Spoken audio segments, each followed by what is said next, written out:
my shit for myself, give myself a toast. Yeah, make noise, take toys, double face bully. Shake boys out of they straight face bully.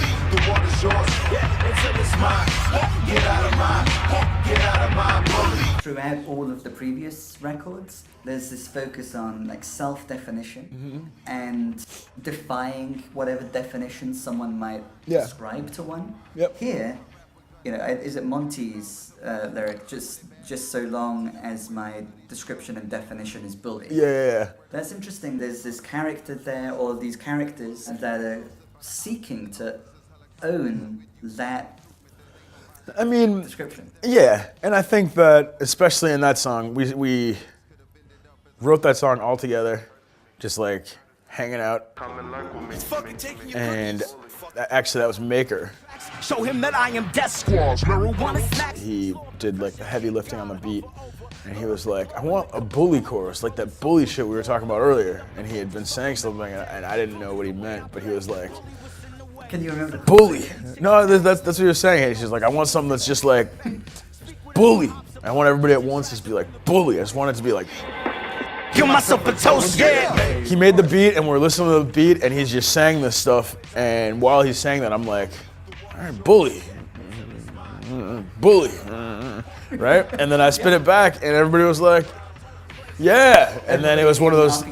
It was me and Monty, and Hooks was there. I think Hooks was right there at the time. Either way, I came up with the chorus, and the beat was super loud. Honestly, being modest with a couple and you know, I think it's just one of those things that came real quick, real natural. I don't know if anybody was trying to do anything except for just spit. Yeah. You know, like it sounds like kind of social commentary, though. I mean, that's just because we're not thinking. You know, and that's what I was saying in the last interview. Is like, if you grow up listening to music that has like a little edge of social commentary in it, if you're the kind of person, when I'm king, you will be first against the wall. Yeah, right. Man, but like, I think if you come up listening to stuff like that, if you read, if you pay attention to things, if you have feelings, if you have ideas about stuff, it's gonna show in your lyrics. It's gonna be social commentary, even if you don't mean it to. Yeah. I mean, and so you're like, give myself a toast. Yeah. The bully is like in their space station. Out of all like. Yeah, it's also like repurposing a lot of words to put maybe the traditional villain into the hero's role, or you know, like maybe it's not so horrible to be the, you know, it's like just trying to grab a different, like the video for Born of Snake. I don't know if people got the vibe of what's up with that, with the animations, but it's a snake in people clothes trying to just like pass. Is that you? I'm not in the video. Okay. That thing was made in England. So there were a number of things that struck me as really interesting about the video that kind of went against my expectation. For a start, the snake has a crown. So the character is a king. Whereas some of the previous lyrics on previous records have been about like changing tragedy into something else. The mask and the kind of kingly nature of this being in the video made me think of tragedy, of like classic tragedy. Because there's masks in tragedy. There is. I got him screaming so loud. Whereas before it's focusing on the king and the emperor and those at the top of the hierarchy and highlighting the problems with them. Here there's a leveling, and it's like condition. Well, it's like this is what kings actually are. That guy is a snake wearing a mask and a trench coat, leather jacket, trying to convince you guys that he's something. Right. You know? Or anytime, people know where I'm coming from. I wrote this record. I always hope to get new fans. I always hope to have people, you know, get into what's going on. And every record, there's totally new people who have only heard that record. They love that record, but they've only heard it. And that's cool. But I write this stuff assuming right now that the people that are going to check out my new shit already know like the DOOMTREE backstory. I already know my personal mythology, for lack of a better word. You know, like there's a much better story. Because it's a better story if they do, and It's like just I don't know. listening to one of the tracks on Fiestas and yeah, Fiascos. it's like just listen to a couple of tracks on there. It's so good. Like inhabiting the world. So good. But yeah, I feel like people already kind of know where I'm coming from. They already know it's going to have a little bit. I don't make directly, overtly political music. I have a couple songs that are direct and overt, but for the most part, they're sprinkled throughout my catalog. But people kind of already associate me with being somebody who's like, Yeah. But that's just kind of like the connotation, I guess. For whatever reason, P.O.S. connotes politics. Yeah, it's, and it's not politics. It's just like, I'm not afraid to talk about living different or showing different kinds of options to make life more enjoyable or fun. Yeah. It was interesting, the grappling with, fear of getting into it, fear of getting into like political discourse, hashtag Black Lives, some of your indifferent, very clearly opposed to the indifferent, but at the same time, also apprehensive about strolling in the infinite scroll being the internet. Yeah. There's infinity. Infinity keeps on coming up. Yeah. Like in that video, there's the infinity symbol in the Born a Snake video. Yeah. And there's all kinds of different types of infinite. There's the infinite scroll, which is the internet you can get lost in. Ones could be cut infinite slack later, and then the idea of infinite swimming as well. So it's kind of... that's infinitely swimming in the ether. So that's, again, like the vibe of just like... out in space, out in the internet, however you want to grab that one. That one's like, the idea of being like slingshot into space. Yeah. The album cover for Chill Dummy, like, that's me and Laserbeak sitting there talking about it. Brian Hart made this amazing picture and we're trying to decide what colors we want to go with. We go with like the whole reggae spectrum where everything is like yellow and there's greens and reds and stuff like that. And that was actually kind of a mistake. Like, no. I think it worked out perfect, Okay, but that was, it was a happy accident. Like, we had the picture, we had everything right, and this is actually pretty funny. Bruce, the guy that mastered the record. Bruce Templeton. Yeah. Me and Beak were hanging out while he was mastering the record, and maybe we stopped songs for a second and we're just talking. And he's really into dub, really into reggae. Yeah. And I chime up, I'm like, hey, can you send me that? He just sent Beak like this giant retrospective. I'm like, shoot me over that too. He's like, definitely. Get home, sitting at my computer, and Brian hits me up and he's like, hey, what'd you think of the art? He just sent some pictures, but it was just pictures, nothing's laid out. Okay. And I'm like, I love this so far. I'm gonna send you a bunch of inspo pictures so you get a vibe of what I'm thinking. Okay. And I went to the first thing in my Dropbox, which I thought was the inspo picture packet I made, but it was just like this giant collection of dub and reggae records. Okay. So I sent him that, thinking I sent a bunch of like a mood board. Okay. He was expecting a mood, dude. Dark. Well, just the colors I usually use, dark stuff, stark whites, like all that stuff. And then he hits me up the next day and he's like, just mocked up some stuff, let me know what you think. And it's all like bright yellow and bright green. And I'm like, dude, this looks awesome. Where'd you get these colors? And he's like, well, you sent me all those reggae albums. I thought you were trying to go for this. And I was like, I sent you what? I don't have any reggae albums. And then it all kind of came together and I showed it to Beak and he's like, well, this is perfect. Yeah. And I was like, this is pretty perfect.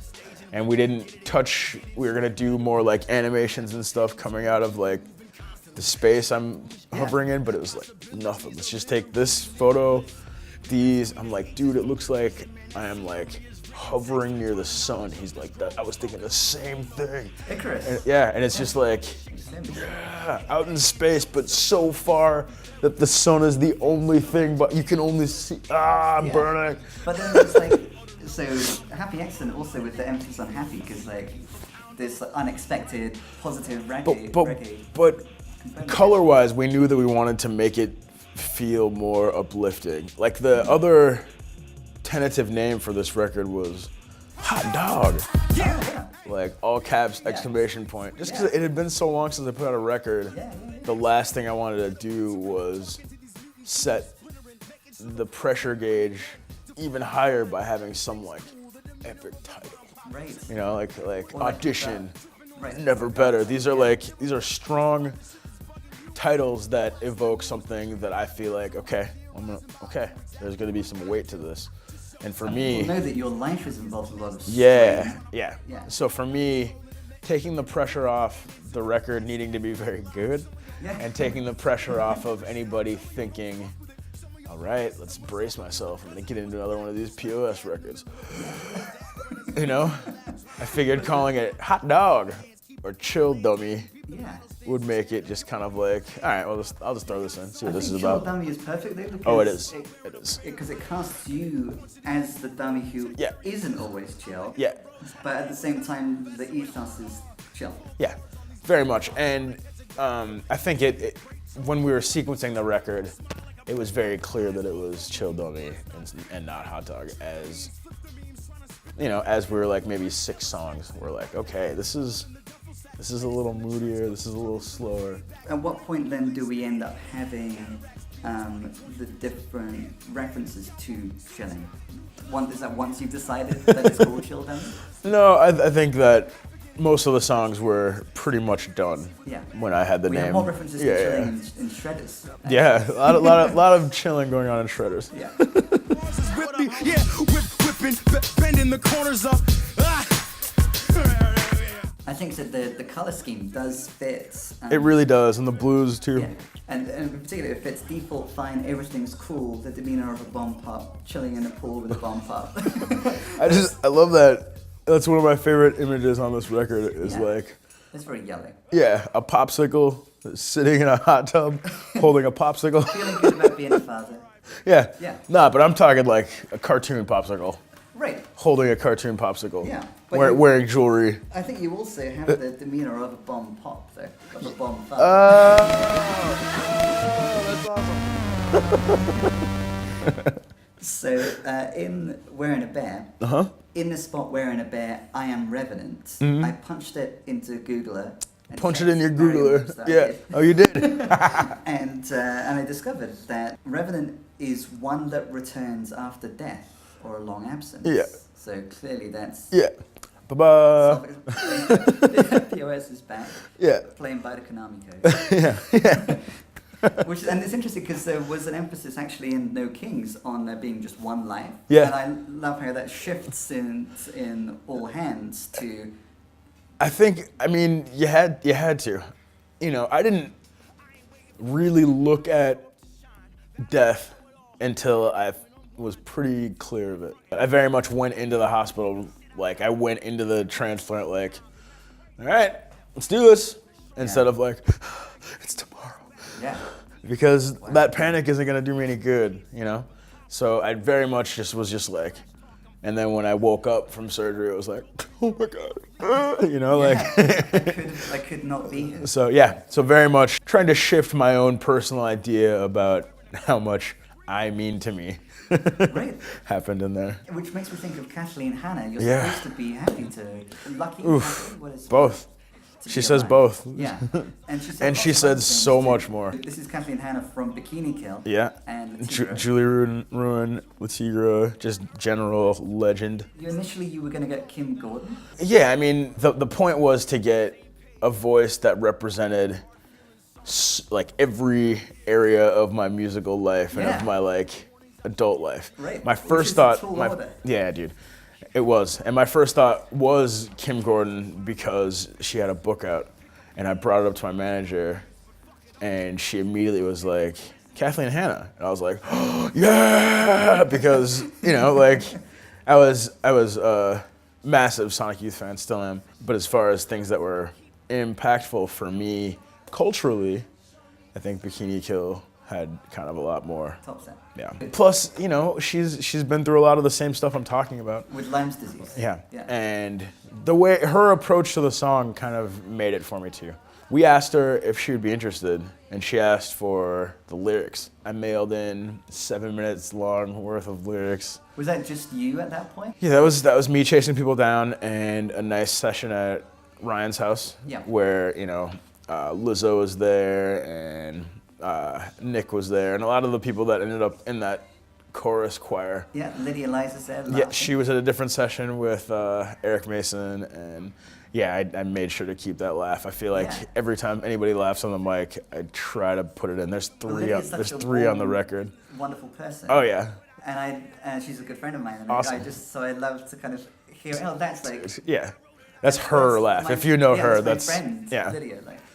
Yeah, I needed that in there, and it's cranked up nice and loud. Lady Midnight laughs at the end of Gravedigger, which she didn't know until she heard it as a finished song.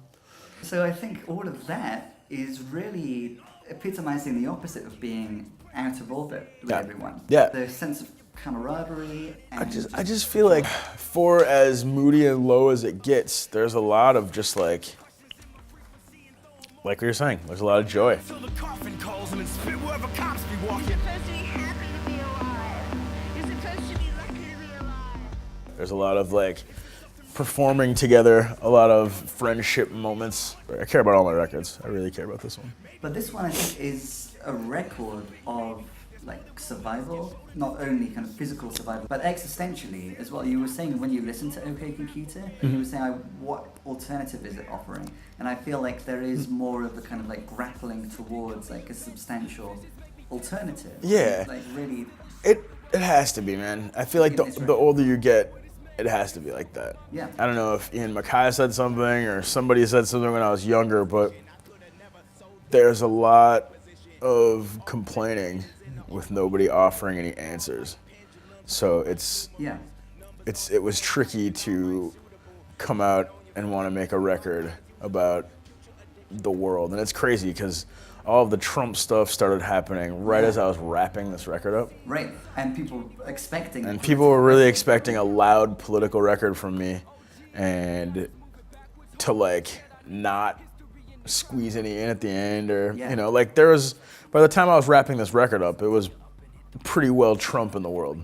Right. And there was definitely an occasion to go ahead and do that, but it wouldn't have fit. It wouldn't have fit this vibe, and it was more about killing the demons inside of me before I feel like I can start aiming at other stuff again. Yeah. You know? Yeah.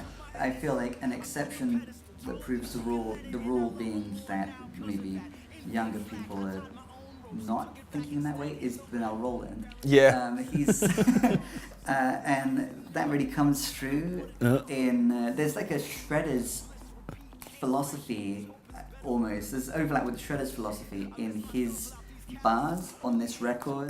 Because he's even doing backflips with life. Yeah. It's good. Honestly, like Laserbeak asked him to rewrite his verse. He had a different verse for that song. Really? And yeah, Beak had me rewrite part of Sleep Drone, and he had him rewrite like the first 8 bars of Sleep Drone. The way the song starts, Beak was like, no. I was like, Well, you were used to it from the previous record. No. Like from the drums being pushed to the side. that was okay. That's production. Yeah. I'd never had anybody say, those lyrics are cool, but I mean, a couple times when we're writing, but I've never had a song be done and then have Beak and then Ryan both be like, I was talking to Beak. He was right. Or Especially because that ends up being the first single too. yeah, which is why, honestly, because how it started before is there was different lyrics that kind of set up in a conversational way.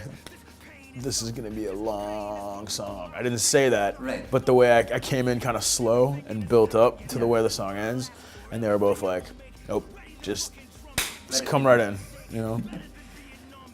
I Ain't Waiting for Nothing, I Just Show Up to Shine, kind of preempting the Eric Mason. Did Yeah. it already exist? Did Eric Mason's vocal already exist? I rewrote the beginning after the chorus was already in, Yeah.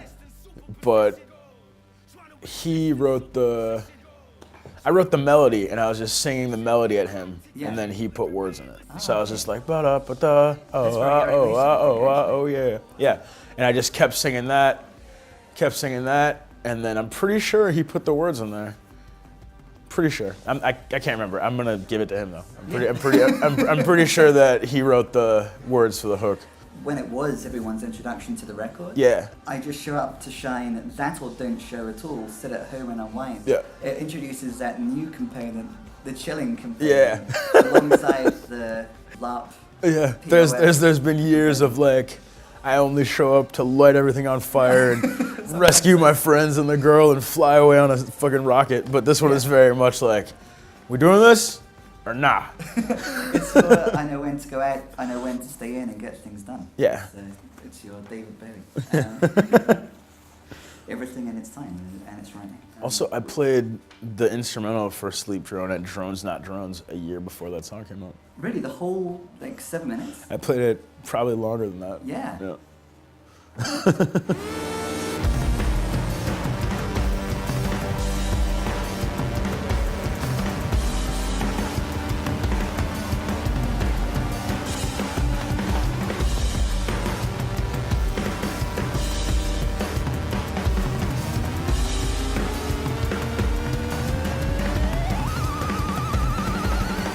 We were talking about Pieces Ruins. Mm-hmm. That's the one with Donnell Roland Yep. on. That, I think that sets the scene. I think let's just think a little bit more about the scene set by the record. Sure. On the one hand, smack dab in the middle of the smack and dabs renaissance. Mm-hmm. It's my favorite lyric. Awesome. And so that sets the scene. But then the scene is also this post-apocalyptic scene where everything is in ruin. Yeah. Like buildings are in ruin. Everything. Emotional homes for us are in ruins. Yeah. I think it becomes, especially with everyone on that track talking about their own ruined places and places that somehow have survived the ruin. Yeah. I think that's one of the songs where it shifts from being kind of a confessional, autobiographical, this is what I've been going through record to, again, like the broad culture. This is the state Yeah. that we're in. That's Bus Driver. Bus Driver set the tone for that song. Bus Driver wrote the chorus. People ask me, because I don't typically say nigga in my songs, they're Yeah. like, how come you changed your mind for this one? Yeah. And I didn't. I didn't write it. Bus Driver wrote it, and I'm not going to change his chorus. I actually did change his chorus a little bit, and he was like, do we have to do that? Is there a reason why you did that? And I was like, no, guess not. You know? So yeah, that'll answer that if people were curious. But that's him setting the tone. That was his chorus. And I was really, really following his lead on that song. And he killed it. And he had two whole entire other verses and choruses that I really wish that we could have explored. And every once in a while, live, I'll spit one of his verses that isn't on the record. Oh, nice. Like if Roland's not there or if Driver's not there, I will just fill up more of the beat by And spitting they some. won't be for the Not for the tour, not for this tour. I might get Bus Driver to come out when I get to the West Coast if he's around, but probably not. Yeah. So I was saying in that song, Donnell Roland kind of is Shredder's like insofar as he's kind of throwing shapes and stuff. Yeah. I feel like Shredder's couldn't have come before Chill Dummy. I don't think that it could have either, because I don't think that we would have been in a place. I think, like, subject matter wise, if it would have come before Chill Dummy, it would have been a lot more of this Chill Dummy subject matter.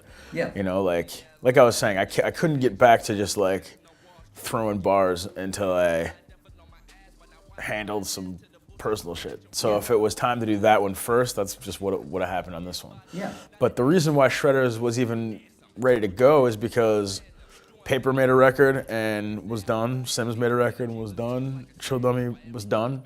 Yeah. You know, Dessa's writing a book. Yeah. Cecil, About yeah. the mind. Dude, Is that right? she's brilliant. Yeah. Yeah, Cecil had been going through some, like, we toured all hands. When you tour the world on a record and you hang out with the same squad of people, everybody goes through stuff. Yeah. I went through some serious life changes. Cecil went through some serious life changes. Everybody went through some pretty serious life changes. Yeah. And just after we go through those big cycles, we put out a record. We spend a bunch of time making a record, spend a bunch of time touring a record, tour more, play some festivals, tour one more time. And then it's like 2.5, 3 years. We don't need to be around each other as much. And yeah, the plan, Dessa was like, I'm gonna take a little break to work on this book. Yeah. Cecil was like, I'm gonna journeyman, you know? I am really excited about that book. Yeah, everybody had stuff, and then the four of us kind of had empty plates, and we're like, okay, well, I'm gonna have to go on tour soon. Sims has already got a tour coming up. Let's just smash out this record. So we Yeah. just smash it out. You Get know, Mike like, involved for something. yeah, we tried to get Mike involved a little more, but he had a bunch of stuff going on. Yeah. And the 3 tracks that he got on are all pretty good. Yeah. And that's the thing is like, there's not an end. It doesn't mean like we can't make a totally new record with a totally new name next year. I love how Spill Me Up, which you played actually. We did, yeah. At the first ever Schroeder shit, is almost like somewhere between Doomtree and Schroeder. Yeah, one YouTube commenter said, "This is the worst Doomtree song I've ever heard in my entire life." And then Did they elaborate? No. And then the next commenter said, "You're wrong. This is the best Doomtree song I've ever heard in my life." Boy said, "This one's for my use." Yeah, I Sims wrote it. I feel it because it's about fucking bobbing, man. It's about like everybody's verse. It's a playful song. It feels really playful. Yeah, it's but Latin like goons. yeah, but everybody's verse still tackles a little bit of fucking inner demon, man. Like that's just what we know. Absolutely, yeah. And then there's still the emphasis on living that truth and making those myths. But the more truth there is in the myths, the more interesting, the more real. Typically. I can be mean, but I don't want to be. That really strikes me as interesting because right back on the first record, there was the lyric, "I'm mean" or "I can be mean," but without the "but I don't want to be." Yeah. Yeah. That's it. It's both true. Too flex, no chill, too wild.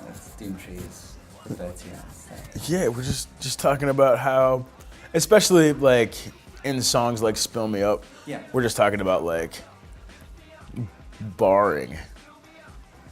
You know, like there's nothing more fun to me than just like playing guitar solo with my lyrics. Like, how can I like throw as many words up and then you know, that's just really fun. And that is kind of ferocious. Yeah, and that's no chill. That's what I mean is I'm clearly not. I don't care if you're picking out these words right now. I'm just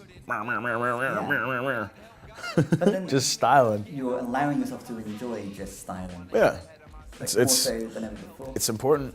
And doing donuts in an Acura in slow motion because life is cooler than you thought it was. That strikes me as real. That's like as we draw to the end. Yeah. That almost seems like central to the manifesto kind of. Yeah, that's where I feel like not just Shredders, but where my life is right now, where Sims' life is right now. Very much, if you could just like picture going like 75 miles an hour. Yeah. Holding the wheel right here, but you're going that way. So you're just like, you know, like that's. I love the image. Can you kind of explain? I mean, the metaphor? Yeah, like the idea of drifting. Yeah. Or like, you know, you hit the brake, you give a little gas, and then you drive sideways. Yeah. I like the idea of instead of just doing that around corners, just doing that down the freeway. Yeah. You know, just like maybe sipping a yellow Red Bull, maybe sipping a little whiskey, and then you look this way and just headed that way. Yeah. But previously there were like, we talked about there being the cars. Yeah. They show up in the previous records. But here, in Gravedigger, which seems from the title, I felt like a Hamlet vibe to the whole show. Really? Especially with the comment that Hamlet makes about the king and the beggar and the worms, like the leveling that's happening there is like kind of kings and thieves. I appreciate that. So the solitary thinker, but right near the end in Gravedigger, just as I was suspecting, it's like the opposite. The Chill Dummy makes the title makes its highlights. Okay, it's yellow. It's not black. It's not like dark and depressing. But then Gravedigger is suggesting something kind of haunting. And yet we find you and someone else like enjoying a car ride. Yeah. See, for me, when I picture that song, I picture Southern California. Yeah. I picture sitting on top of a hill, looking over this beautiful city full of lights, you know, maybe splitting a joint, but you're sitting in a monster truck. Like, I don't think about it as like you're in like a Cadillac or you're in some kind of thing. I feel like you're sitting in a giant monster truck on top of the Hollywood sign, just like enjoying this beautiful night. Yeah. You know, with like well-regulated emotion, good company. Yes. Yeah, and life was good. And that is where you're heading into the sunset on tour. So yeah, at the moment. Yeah, about to hop in the 15-passenger GMC and it's rolling up outside. You can see it. And drive it all over this beautiful country of ours. Yeah. Well, yeah, I love how positive everything is. But it's like gotta a be a lot of work. Oh yeah, I mean, yeah, even from like the depths of surgery hell, yeah, I'm a pretty positive person. I know that things are gonna land all right. I know that like I'm not gonna you're gonna land a dangerous jump. I'm gonna land every dangerous jump. Even if I break all of my bones, I'll probably be okay. Please don't break all your bones. I might, but I'll be okay. And when you do, I'm looking forward to talking with you about the new project with guitar. Oh yeah, I didn't talk about that again today. Yeah, I don't know if there's much to say about that quite yet. Yeah, well it'll probably be a P.O.S. record. Yeah, there's lots of time. There's so much more music to make. I've usually taken like a 3 to 4 year gap between P.O.S. records. Yeah. But I already have another one almost done, and this guitar one, and 2 other records I've made this year. So I feel like this next stretch won't have. I am not necessarily on a roll so much as it is feeling more important to me to make more music of the hip hop variety.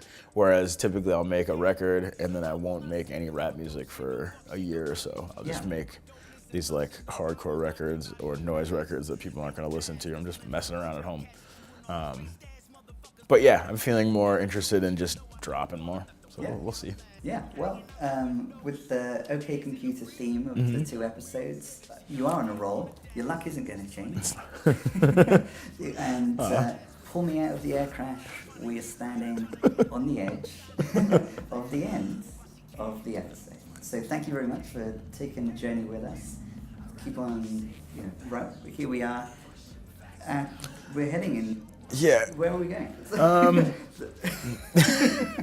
Tokyo drifting, but going straight. That's what it's about. That's what the future is about. The future is about driving backwards down the freeway, looking out the rear view as fast as your car will go backward. Do come back safe and sound from tour. I will, thanks. Great, awesome. Thank you. Thank you. We can keep it close, we can own the road. What you want, I can see all the way from here. It's the same as here, no matter how far I go. No matter how far I go. No matter how far I go.